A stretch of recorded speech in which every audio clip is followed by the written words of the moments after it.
Welcome to the passionate movie reviews. Friends, आज हम review करेंगे सुजुमे फिल्म को। ये एक जापानीज एनिमेटेड एडवेंचर फिल्म है, अभी जस्ट थिएटर में रिलीज हुई है हिंदी में। तो सीधा चलते हैं फिल्म की स्टोरी की तरफ। तो कहानी है सुजुमे नाम की एक 17 साल की हाई स्कूल स्टूडेंट की, जो कि अपनी आंट के साथ क्यूशु नाम के एक शहर में रहती है। एक दिन वो अपनी साइकिल पे स्कूल जा रही होती है, तो वहाँ वो एक यंग लड़के से मिलती है जो कि एक खंडर जैसी जगह ढूंढ रहा है। सुजुमे उसे नजदीक की एक जगह के बारे में बताती है, फिर वो उसके पीछे वहाँ उस खंडर में जाती है। वहाँ वो देखती है कि वहाँ एक दरवाजा है जिसकी दूसरी तरफ एक दूसरी दुनिया जैसा कुछ दिखता है, और वो उसके आर पार नहीं जा सकती। वहाँ एक बिल्ली की मूर्ति जैसा कुछ रखा होता है। सुजुमे उसे उठाती है तो वो बिल्ली जिंदा हो जाती है और वहाँ से भाग जाती है। फिर सुजुमे स्कूल चली जाती है। वहाँ सुजुमे को खिड़की के बाहर एक बड़े मॉन्स्टर जैसा कुछ दिखता है। सुजुमे उसका पीछा करके उसी खंडर में आ पहुंचती है जहाँ वो लड़का गया था। वहाँ वो देखती है कि वो लड़का उस दरवाजे को बंद करने की कोशिश कर रहा है। उस लड़के को उसमें चोट लग जाती है, तो सुजुमे उसे बैंडेज लगाने के लिए उसके घर लाती है। वो लड़के से पूछते है कि ये सब क्या है। वो लड़का बताता है कि उसका नाम सोता है और वो पूरे जापान में एक दूसरी दुनिया के दरवाजों को बंद करने का काम करता है ताकि भूकंप ना आ सके। ये एक पैरेलल वर्ल्ड की तरह है जहाँ वो दूसरी दुनिया के दरवाजे बंद करता है। तोता बताता है कि उस बिल्ली की मूर्ति को ढूंढ के वापस वहां रखना होगा जिससे ये सब भूकंप बंद हो सके। सुजुमे उसे बताते हैं कि उस बिल्ली की मूर्ति को उसने ही हटाया था।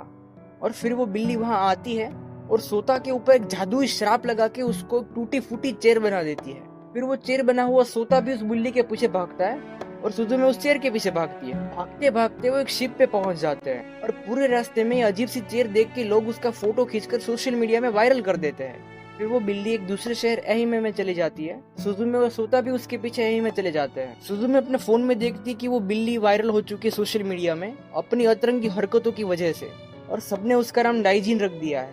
सुजुमे को उस शहर में एक चीका नाम की लड़की मिलती है जो कि उसकी दोस्त बन जाती है। तो वहाँ उस जगह एक और दरवाजा खुल जाता है जिसको सुजुमे और सोता जैसे जैसे करके मुश्किल से उसको बंद कर देते हैं। फिर वो लोग चीका के साथ उसके घर रहते हैं। उनको पता चलता है कि वो सब दरवाजे वो बिल्ली डाइजिन ही खोल रही है। फिर वो कीड़ा जैसा मॉन्स्टर फिर से एक अम्यूजमेंट पार्क में खुल जाता है। तोता डाइजिन से वापस कीस्टोन बनने को बोलता है, बट डाइजिन कहती है कि उसे सुजुमे के साथ खेलना है और वो मना कर देता है। फिर से वो दोनों डोर को क्लोज कर देते हैं। सुजुमे देखती है कि सोता धीरे धीरे करके उस चेयर के रूप में खुद की आइडेंटिटी भूलता जा रहा है। फिर वो वहाँ डाइजिन को ढूंढते ढूंढते टोक्यो पहुंच जाते हैं, जहाँ सोता सुजुमे को अपने अपार्टमेंट में ले जाता है और उस मॉन्स्टर कीड़े के बारे में बताता है। वो एक नमाजू है जो कि अर्थक्वेक लाते हैं। इसका जापानीज माइथोलॉजी में जिक्र है। वो बताता है कि पूरे जापान में ऐसे दो कीस्टोन है, वेस्टर्न कीस्टोन डाइजिन है और ईस्टर्न कीस्टोन के बारे में अभी कोई इन्फॉर्मेशन नहीं है। और अगर वो वर्म टोक्यो में अपीयर हुआ तो 1923 के ग्रेट कांटो अर्थक्वेक जैसी तबाही मचेगी। वहाँ डाइजिन आता है और बताता है कि उसने अपनी जगह सोता की चेयर फॉर्म को कीस्टोन बनने का फंक्शन पास ऑन कर दिया है, यानी कि अब सोता को वो कीस्टोन बनना पड़ेगा। अब वहाँ वो वर्म मॉन्स्टर फिर से अपीयर होता है। सोता कीस्टोन बन के सुजुमे के हाथों में चला जाता है और उस कीस्टोन को रख के उस डोर को सील करने को बताता है। फिर सुजुमे उस डोर को क्लोज कर देती है। अब वो देखती है कि सोता एक अलग दुनिया में चला गया है जो कि एक अनंत काल की दुनिया है। सुजुमे सोता को डोर की दूसरी तरफ देख तो सकती है बट वहाँ जा नहीं सकती।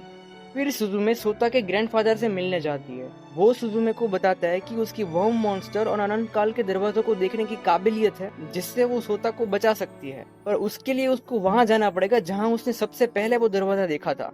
यहाँ सुजुमे की आंटी तमाकी उसका पीछा करते करते वहां आ जाती है, जहाँ से सुजुमे अपने बचपन के होम टाउन टोहोकू जाती है जो कि 2011 के अर्थक्वेक सुनामी में तबाह हो गया था। सुजुमे को पता चलता है कि तमाकी सदाई जिन से पजेस्ड हो गई है। सदाई जिन ईस्टर्न कीस्टोन है। तमाकी सुजुमे को वो घर ले जाती है जहाँ वो और सुजुमे की माँ यानी कि उसकी सिस्टर रहती थी, जो कि एक नर्स थी और सुनामी के दौरान गुजर गई। सुजुमे को वहाँ वो पुराना दरवाजा मिलता है जिसके थ्रू वो सोता को बचा सकती है। वो वहाँ पे डाइजिन और सदाईजिन के साथ वहाँ जाती है जिससे वो अनंत काल में चली जाती है।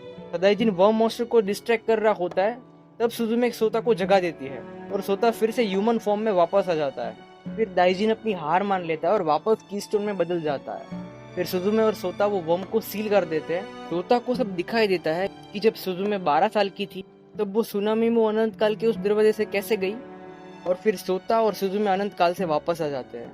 और इस तरह इस बेहतरीन स्टोरी का दी एंड होता है। पूरी फिल्म में कमाल के विजुअल सीन्स है। ऐसा लगता है कि आप परी कथा की दुनिया में रह रहे हो। अगर आप एनीमे के फैन हो तो ऐसी माइंड ब्लोइंग फिल्म बिल्कुल मिस नहीं करनी चाहिए। एंड ऐसे रिव्यूज के लिए देखते रहिए हमारी चैनल को। See you next time, bye bye.